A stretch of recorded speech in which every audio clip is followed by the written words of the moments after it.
Hey everyone, I wanted to follow up last week's pod by reminding you that when you put these lights up, especially if you've got them like I just finally got set up, so that my way is lit to get to the circuit breakers. Now, that's also the same room that has the solar setup in it. So when I have the smart panel in, there will theoretically already be light there, but for right now there isn't. I went to Home Depot, picked up a couple of commercial electric LED lights. These are a little different than the ones I've been getting in that it has a little base that you can plug the lights into. Most of the ones that I've gotten so far, just you plug the cable into them to USB charge the lights. This has a little base that is also USB connected, but it allows you to just drop these into a slot, more or less, and charge them that way. But these will get evaluated, run, if you will, as I walk through, going anywhere near the room. And I do go down by that room occasionally. So they will get turned on. One of them on the path is going to get turned on every single day. And that will let me to see how they're working and to check the charge. But again, if you've got something that's not going to be used often, then you're going to want to run it every so often just to check that charge out. Now, recommended for the solar batteries is down to about 30%. But when you're talking about regular batteries, you usually want to try to keep those around 50%.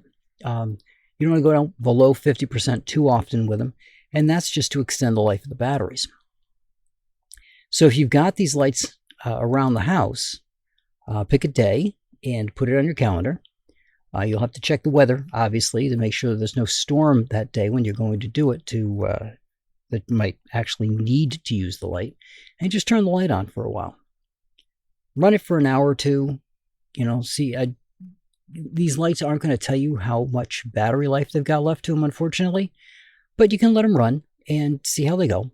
I have a couple of small emergency fans that I have that I use on a regular basis, actually, to push the heat around my computer equipment. They're battery-powered fans.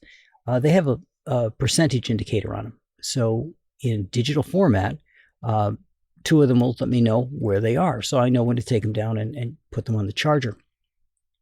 I use those because I can solar charge those. They're USB. I can just plug them into the base and charge them that way. Same with the lights. The USB, I plug them into the USB power stations, and I charge them that way.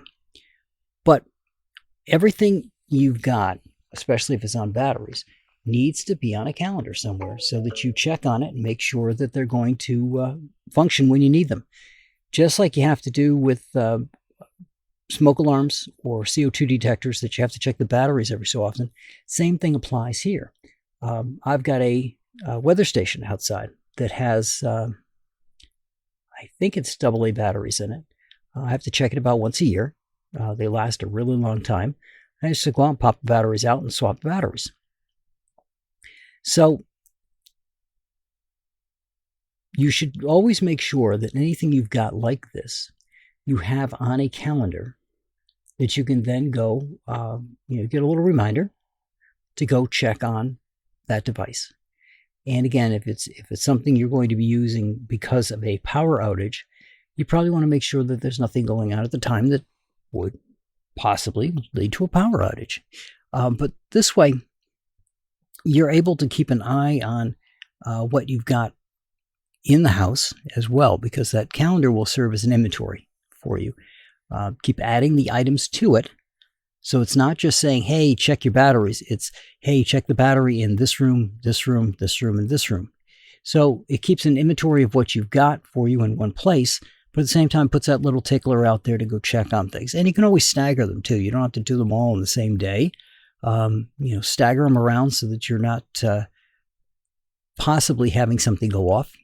And again, by having these, especially the magnetic ones, and that's what a lot of these LEDs are, even though you can mount them they're mounted by putting a metal plate, either by sticky or by screw, into a wall.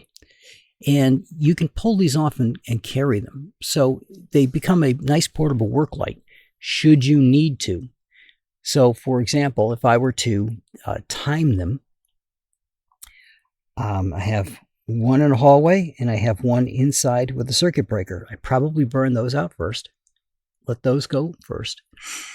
Because then I could still get to the interim ones to grab one of those if I needed it to walk with the light, should it happen in between my doing this. Then I would take the interim ones and let those run down after the other two have recharged. And that way I can pace those out a little bit. And that'll give me light, like I said, to get to my circuit breakers. So I can walk down and see how things are. Now that's important when you have a solar system or any system that's going to be used as a backup, because you want to make sure that you're not pushing power out the line. Because when the guys come by to fix your power lines, they're going to anticipate that they're dead. I'm sure they test them first, but they're going to anticipate that they're dead. They don't want to see power coming out the line to them. And when you have something that will auto turn on, like I had lights in the house at one point, had the guys out there working. They were near an electric line. So I said, why don't I make sure that everything's off? And I did. And they noticed that there were lights still on. I said, well, yeah, they're on battery. So as soon as the power went off, they're still going to run. They were keeping lights over plants that I had, that I was growing. So having those little LED lights running wasn't taking a lot of power off my network, and it allowed them to stay on. And while the power was off, but at the same time, these guys were protected because there wasn't any power going into the house. So if they happened to hit that line, not so much issue at that point when they were working on the lines. So having that ability to get to the breaker box, for example, to make sure that your cutover did indeed sever that connection, because a smart box or a generator connector, it's supposed to disconnect you from the outside line. You don't want any of that power going out the line to the transformer or back out to the pole. So by having a way to check on it, you can always go down there and take a quick look. And even though you may have lights along the way, this gives you a way of just checking on it without having to turn on the lights and use more of the reserve power that you've put aside, or generated power, to just go check on that simple little thing. It also gives you a way to walk back down and disconnect, should it not do it on its own. So if your generator has a cutoff that says, okay, when the power goes off, we switch over to the generator, so we're turning that off, and does not go back on when the electricity comes on, like my neighbors didn't. This allows you to just have some lights to be able to go get there. And again, you're not using any of your generator power, to just walk in and go check on that, to throw that switch back to allow the electrical power to come on and turn the generator off. So having these extra little lights around the house are very helpful. I know when my mother lived in the house, it would have been good to have a couple of these kicking around if she needed to get up in the middle of the night. Bathrooms were on the first floor. Her bedroom was on the second floor. This would have given her a way to easily get from one place to the other lit up. I tried to do it by, because the only thing we had at the time were a little bit of controllers. If anybody's seen the X10 stuff, I used to have that in the house. They were either a socket based, in other words, this screwed into the socket and then the light screwed into it, or they were plug based, and they went to a radio frequency box that hooked into the wall. You had a little controller box that had 8 buttons down it with rocker buttons. So you had on one side and off on the other, and you could just turn things on. So if she needed to, she could turn on lights to get from point A to point B. These are much, much more convenient because they're motion sensor lights.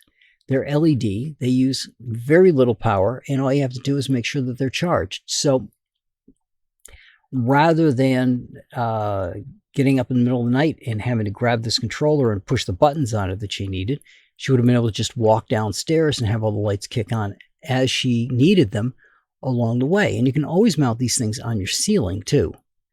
I would recommend that you mount them over on the wall on the side. Up at the top is fine, as long as it can still take your motion while it's up there. And that way it's out of the way, right?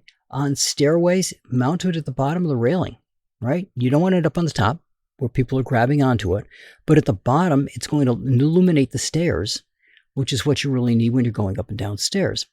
So you can get creative doing these. A lot of them are short, like 9-inch, but you'd be amazed how much light a 9-inch bar will kick off, especially if it's aimed at a wall. So if you're got it on the railing and it's bouncing off the other wall and the wall has a white molding at the bottom or a light color on the wall, it's going to reflect off of that and give you even more light back. So it's a way to make your house safer and at the same time give you a nice emergency way of getting to someplace that you need to get to should the power go out. But in order to keep them healthy, you need to check on them. You need to run them occasionally. If you don't run them as a matter of course, like I said, I'm going to run of the ones that I've got in the house. All but one is probably going to get turned on every single day, multiple times a day as I walk past them. Because even though they are motion sensitive, they are not light sensitive, so they will kick on just about at any time. I have one, like I said, that used to be really nice. It was a small ball, has a magnetic mount to it, has 2 screw holes on the back of it that mount in. You can turn the ball in any direction that you wanted it, but it also ran off of light. Now, this took batteries. It wasn't one of these rechargeable jobs. Of course, unless you put rechargeable batteries in it. But the plus side was it wouldn't turn on if there was enough light already. So it kind of saved it a little bit. Their LEDs, they don't use that much power. But these were older ones. They used a little more power than the ones do today. But make your calendar up. Make your inventory of what you've got and where they are so that you know when that calendar prompt comes up where to go. And we're not talking about something you're going to do necessarily every month. If they're not being used, probably once a quarter is going to be enough just to walk around and make sure that they're there, or even every 6 months. I wouldn't go past a quarter if you're not using them, just to be on the safe side. I've got a battery that just doesn't want to seem to charge for me now, and it's been off for the device was connected to, hasn't been used in a year. And it was used frequently for the first year of its life. Didn't get used for the next year plus, and now doesn't want to seem to take a charge. So making sure that your batteries are healthy by making sure that these devices get used, and everything that has an auto switch on it for the motion sensor always has an on switch. You just throw these on for a while, let them drain down for 20, 30 minutes, run through a charger again, and once a quarter is probably sufficient. But that's what I got for you guys this week. Stay safe, stay cool, and I'll talk to you all next week.